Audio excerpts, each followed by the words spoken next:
Bonjour à tous. On a souvent tendance à penser que les noms de Josué et de Jésus sont quasiment la même chose, qu'ils sont tous les deux liés à une idée de salut. Mais et si tout ça reposait sur un profond malentendu linguistique? Aujourd'hui, on va utiliser une clé de lecture un peu particulière pour tenter de déverrouiller une signification radicalement différente, qui est cachée dans la structure même de ces noms. Allez, c'est parti. La question, je sais, peut paraître un peu forte, mais l'enjeu est taille. Imaginez un instant que l'idée centrale ne soit pas le salut, la réparation de quelque chose de cassé, mais plutôt l'éveil de la conscience. C'est en tout cas l'hypothèse audacieuse que suggère une analyse structurelle de l'hébreu ancien, et c'est cette hypothèse qu'on va explorer ensemble pas à pas. Voici notre parcours. D'abord, on va regarder ce que dit le consensus actuel. Ensuite, on va se donner les outils d'une analyse un peu différente, qu'on pourrait appeler la physique du langage. On les mettra à l'épreuve sur un passage clé des proverbes. Puis, on se focalisera sur une toute petite lettre, le vao, et on va voir comment sa position change absolument tout. Ça nous amènera à redéfinir la mission de Jésus, non plus comme un sauveur, mais comme un éveilleur. Allez, première étape, il faut qu'on soit tous sur la même longueur d'onde. Pour bien saisir la nouveauté d'une idée, il faut d'abord comprendre très clairement la vision traditionnelle, celle qui fait consensus aujourd'hui. Ce qu'on admet généralement, c'est que Josué, Yehoshua et Jésus, Yeshua, sont deux formes d'un même nom. Ils partageraient une racine hébraïque, Yod Shin Ain, qu'on interprète presque toujours comme signifiant sauver.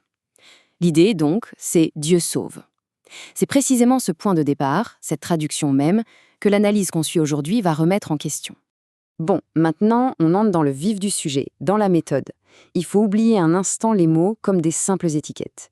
L'analyse qu'on explore traite le langage comme une sorte de physique, où chaque son fondamental, ce qu'on appelle un sème, porte une charge de sens précise, un peu comme un vecteur de force en physique. Notre premier vecteur de sens, c'est le son shin. Il représente le flux. Pensez vraiment à un fleuve qui coule, à une pellicule de film qui défile devant vos yeux, au temps qui passe sans arrêt. C'est l'énergie brute en mouvement, le processus continu et ininterrompu des événements. Le second vecteur, c'est le son aïn. Il représente le témoignage. Si le shin, c'est le fleuve qui coule, eh bien le aïn, c'est l'œil sur la berge qui le regarde. C'est la conscience qui observe ce flux. Sans cet œil, le flux n'est qu'un chaos sans nom. Mais en l'observant, la conscience lui donne une structure, un sens. C'est vraiment le couple fondamental, le mouvement et la perception de ce mouvement. Bon, assez de théorie. Voyons ce que ça donne en pratique. On va appliquer ce petit modèle à un passage très célèbre du livre des Proverbes, pour voir s'il tient la route et s'il nous éclaire. Ici, le contexte est absolument capital. Le chapitre 8 des Proverbes décrit la création, mais pas de manière poétique. On est dans un langage d'ingénierie cosmique, on impose des lois, on trace des fondations, on établit des limites. C'est un vocabulaire de physique, de structure et surtout de mesure. Gardons bien ça en tête.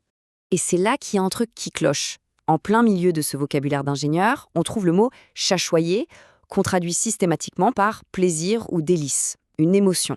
Ça paraît complètement décalé par rapport au reste du texte, non? L'analyse qu'on suit, elle, propose autre chose. Il ne s'agirait pas d'une émotion, mais d'une fonction technique, une mesure structurelle.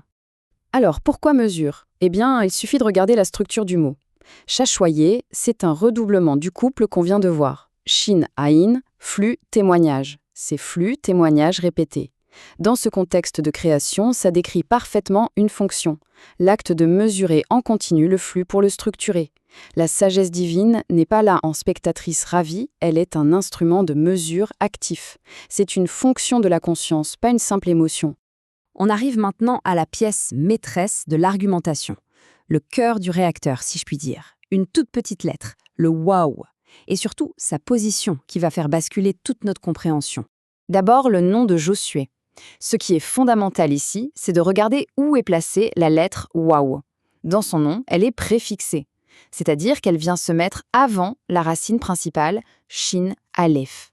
D'après cette analyse linguistique, un wow qui est préfixé a une fonction de fixateur. Qu'est-ce que ça veut dire?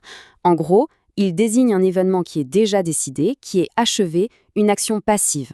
Pensez à la mission de Josué. Il doit atteindre la terre promise.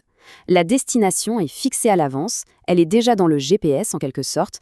Le wow en préfixe décrit parfaitement ce destin scellé. Et maintenant, attention, passons au nom de Jésus, Yeshua. Et là, la différence est radicale. c'est le jour et la nuit. Ici, le voive n'est plus en préfixe, il est infixé, c'est-à-dire qu'il est inséré au cœur de la racine, entre le shin et le aïn. Il n'est plus devant, il est dedans. Il passe du statut de simple préfixe à celui de pivot central. Et cette position, ça change absolument tout. Le waouh infixé n'est plus un fixateur passif. Il devient un connecteur actif, un pivot dynamique qui met en relation les deux autres forces, le flux, le shin, et le témoignage, le aïn. Il ne décrit plus une destination finale, il décrit le moteur même qui permet de générer une action. Donc, si on met les deux côte à côte, c'est limpide. D'un côté, Josué, un waouh préfixé qui désigne une destination passive, un but fixé. De l'autre, Jésus, un waouh infixé qui désigne un outil actif, un processus en cours. La conclusion s'impose d'elle-même, il ne s'agit pas de deux variantes du même nom. Ce sont deux concepts, deux mécaniques linguistiques radicalement opposées. Maintenant que ces bases linguistiques sont posées, on peut commencer à explorer les conséquences. Et elles sont vertigineuses. Si la structure du nom est différente, alors la fonction décrite par le nom l'est aussi. Premier constat, et il est énorme, la racine sémitique, qui veut vraiment dire sauver, dans le sens de réparer, de rendre entier, comme SLW par exemple, eh bien cette racine n'apparaît dans aucun des deux noms. Autrement dit, le concept central qu'on leur attribue est, d'un point de vue purement linguistique, tout simplement absent. C'est un premier indice crucial. Alors, si la mission n'est pas de sauver, quel est le vrai problème à résoudre? L'analyse propose un autre diagnostic, la torpeur. La torpeur, c'est cet état où on est emporté par le flux des événements, le shin, sans y porter le témoignage de sa conscience, le aïn. En clair, c'est vivre en pilote automatique. Et là, d'un coup, tout s'éclaire. Le nom Yeshua, Shin, Wav, Aïn, devient littéralement le mode d'emploi pour sortir de cette torpeur. C'est l'outil, ce Wav central, qui permet de connecter activement la conscience, le Aïn, au flux des événements, le Shin. La mission n'est donc plus de sauver quelqu'un d'un péché abstrait, mais de lui donner l'outil pour s'éveiller, pour devenir lucide. Le message change donc radicalement de nature. On quitte une religion du sauvetage, où l'on attend passivement une intervention extérieure pour être réparé, pour entrer dans ce qu'on pourrait appeler une épistémologie de la vigilance, un enseignement qui fournit un outil pour devenir activement conscient du réel, ici et maintenant. Cette analyse nous laisse évidemment avec une question assez vertigineuse. Si cette clé de lecture linguistique peut redéfinir à ce point un concept aussi fondamental que celui-ci, combien d'autres textes, combien d'autres idées que l'on tient pour acquises pourraient soudain révéler un tout autre sens si on les regardait à travers ce même prisme structurel? La question reste ouverte. Merci pour votre attention.